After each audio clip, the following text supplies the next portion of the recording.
Hi there, Xeonexis coming in. So today we'll be talking about one of the strategies mentioned in the Art of War Wiki, which is the bombers. So here, let's start the game. I start with one construction yard. Again, emergency measures just to give me electricity so that I can build my barracks faster. So I go with a standard build. One construction yard, one barracks, immediately build with two supply yards and one power plant. So right off the bat, I train two infantry or riflemen and I immediately began to build my assault vehicle factory. Then I began to train coyotes when I can so that I have vehicles to scout. So here right off the bat, as you notice, the first infantry that went out of the barracks, I sent directly to the enemy base. My goal here is not to scout the base but rather to deny the enemy of getting supply cache or resources that is located near his base. So normally he would be able to collect that supply, however, since I was able to get it first, I denied him of getting the supply, just like this.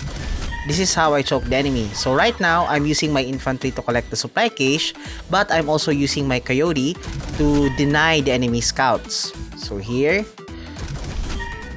I'm rapidly collecting all the supply cache.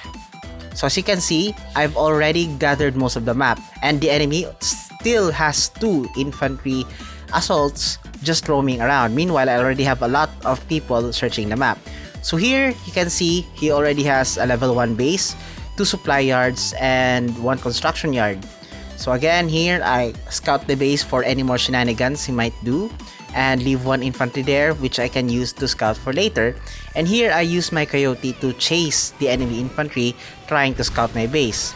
As you can see, the enemy still has 2 supply yards, 1 construction yard, and 1 power plant. Meanwhile, if you take a look at my base, I already have 5 supply yards, 2 power plants, an avia factory, and the assault vehicle factory that is already being upgraded, and a barracks.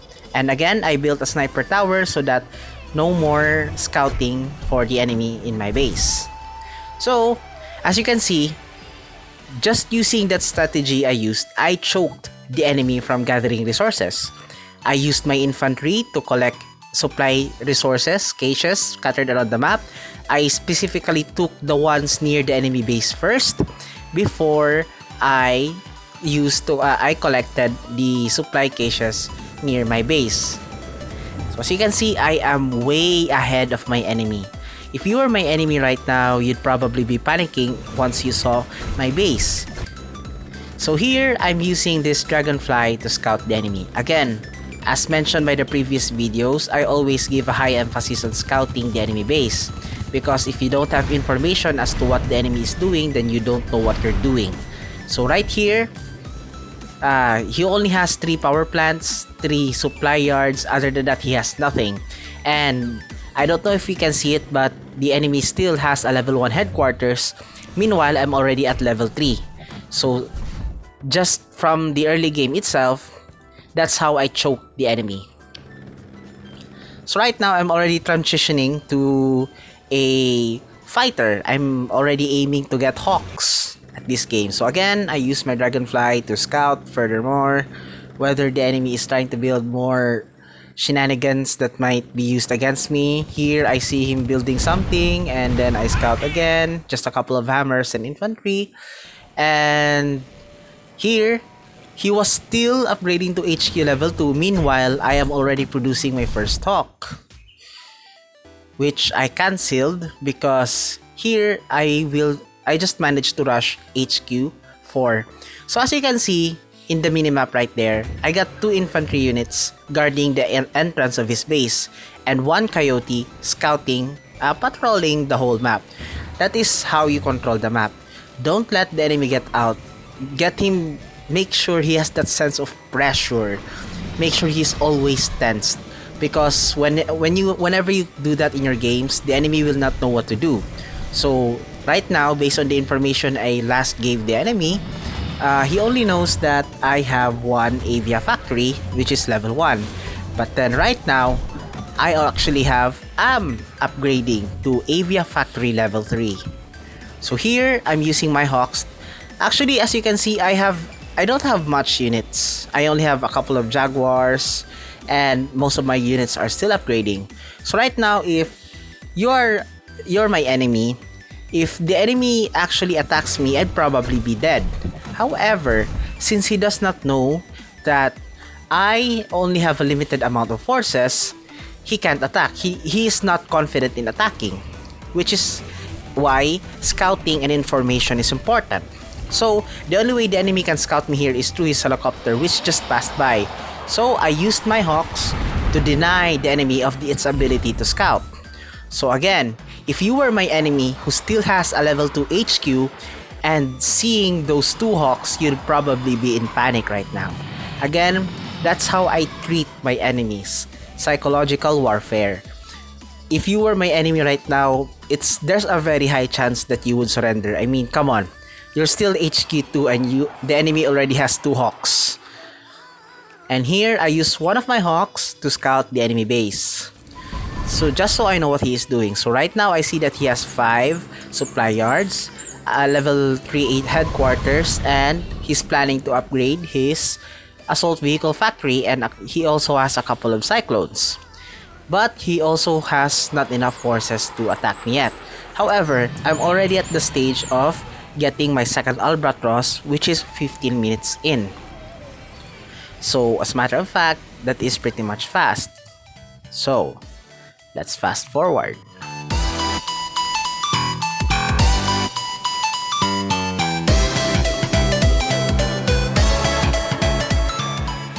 Here I wait for my Albatross to finish being produced so that I can slowly and surely devastate the enemy. Here I'm producing a chameleon. I'm slowly producing my ground troops because take note, despite the fact that I may have air superiority here in this game, that doesn't give me an immediate win. I still need to destroy the base, and in order to destroy the base successfully, it requires ground forces to do so effectively. So here, you can see me use my Albatross to attack the enemy. So right now, my priority is reducing the enemy's ability to have resources. So I prioritized attacking the supply yards first. However, due to lag, I managed to not destroy the supply yards and instead apply the attack very late, which is kinda sad on my part. But here, I can see that the enemy is attacking with a small force. But if you're the enemy right now, I'd probably be panicking because come on, you're still HQ3 and I already have 2 Albatross bombing your base. So yeah, the way he attacked, he must be thinking that, oh my gosh, this guy is probably rushing Albatross and air units. He must have no ground units. That's his big mistake. Also take note, when you're building your army, be sure that there is balance. You don't just focus on the air, you also need to focus on the ground. Again, there are 3 types of terrain that your units will battle, which is the sea, land, and the air. The land is the most important because again, this is where all your ground units and your base is located. However, it will give you more advantage if you also dominate the sky and also dominate the sea. So when you're building an army, be sure that you are building on the ground, your ground units, and you're also building your air units. That's what makes naval maps very hard. It's because you have to manage 3 things at once and your resources are very limited. So here, the enemy attacks. I mean, if you're the enemy right now who still has fortresses, hammers, a bit of infantry, and you're seeing a chameleon with jaguars and mammoths, I mean, come on, at this rate, you'd probably surrender. But props to this enemy for not for giving me a good fight. So here, 1, 2, 3, 4, 5 supply yards, and I already have 8. 1, 2, 3, 4, 5, 6, 7. Sorry, 7 supply yards. I already outmatched. I am already way ahead of my enemy in terms of resources and in terms of technology and units. So here you can see me mobilize my units. But here I made a very crucial strategic mistake. Did you spot it? Feel free to pause the video.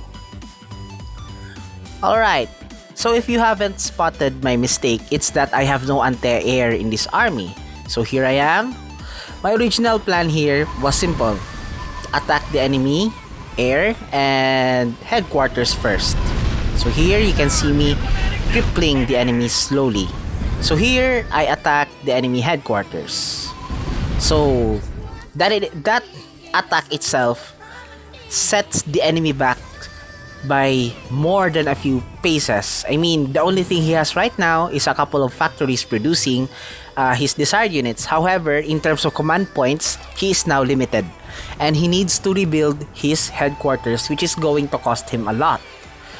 However, here, back to my strategic mistake.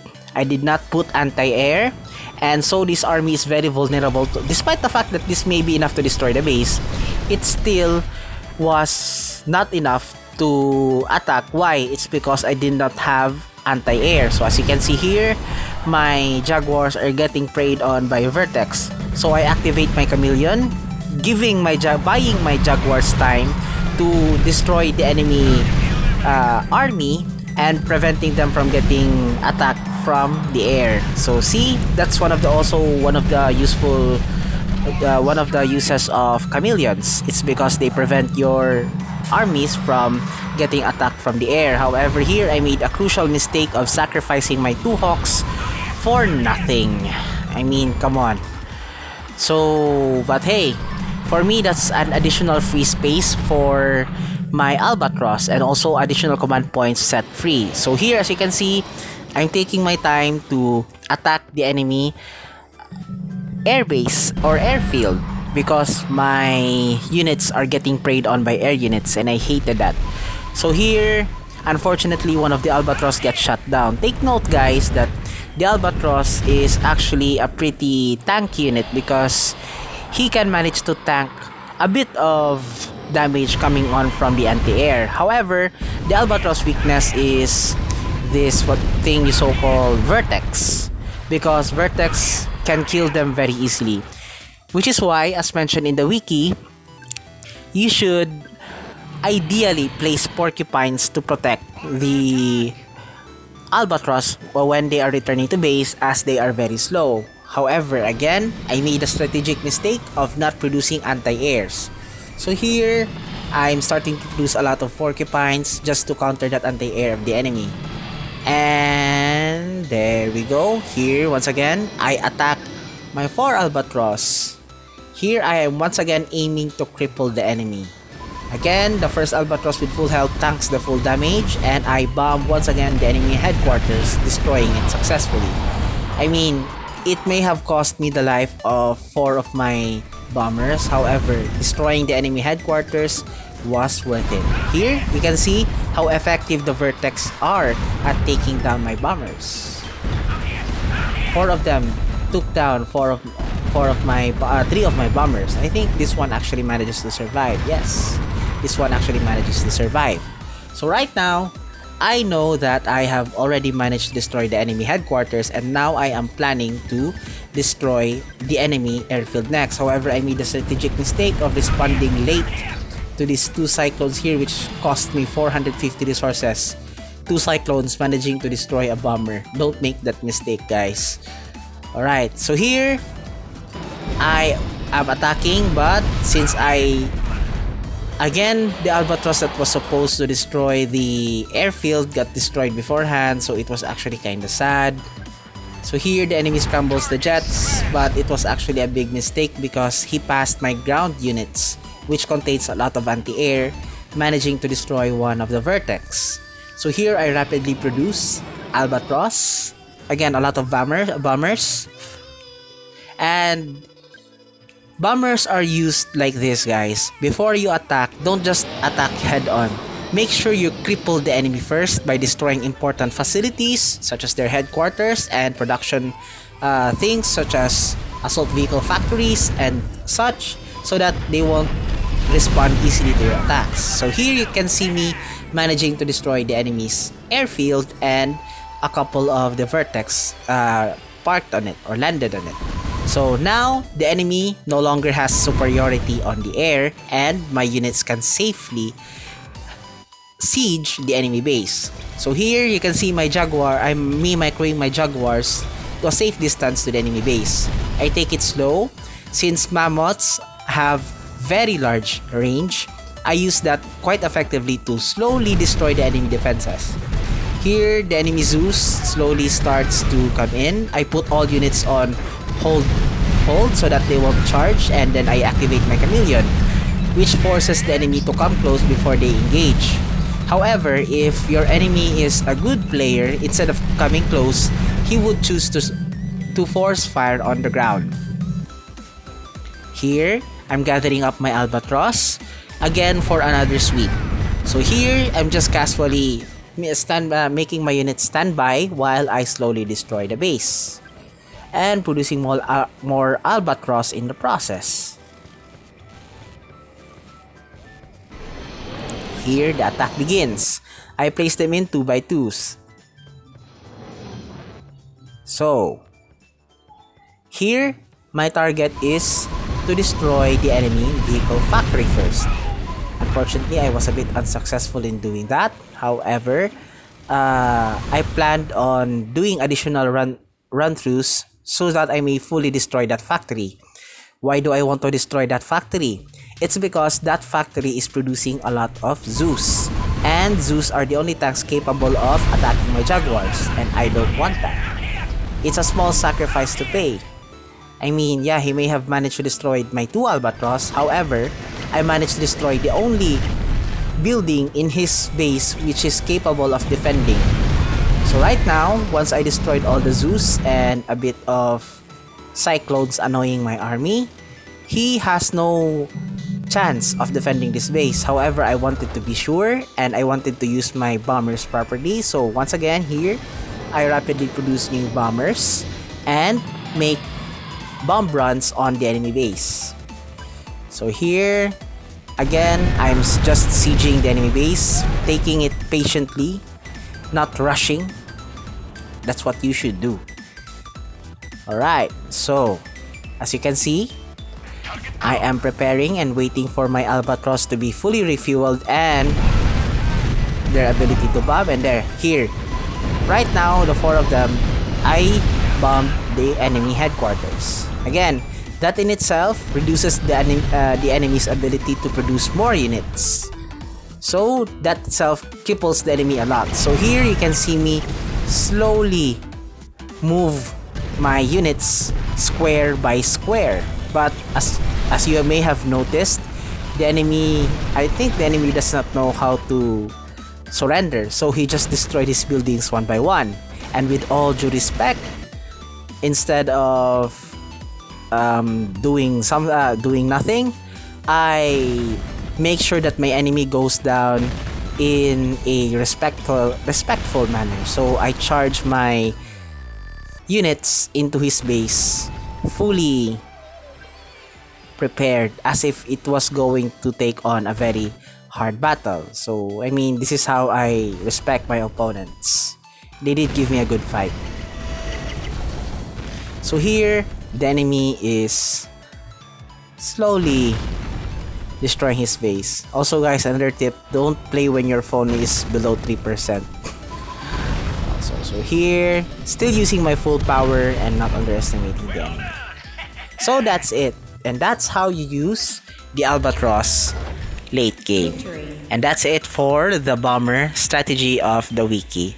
Now, if you have comments, questions, suggestions, or even additional tips that I have not mentioned in this video, feel free to comment down below. Links to download the game and the official game Discord is in the description. And that's it for today. Don't forget to like and subscribe. Thank you so much for watching. Xeonexis over and out.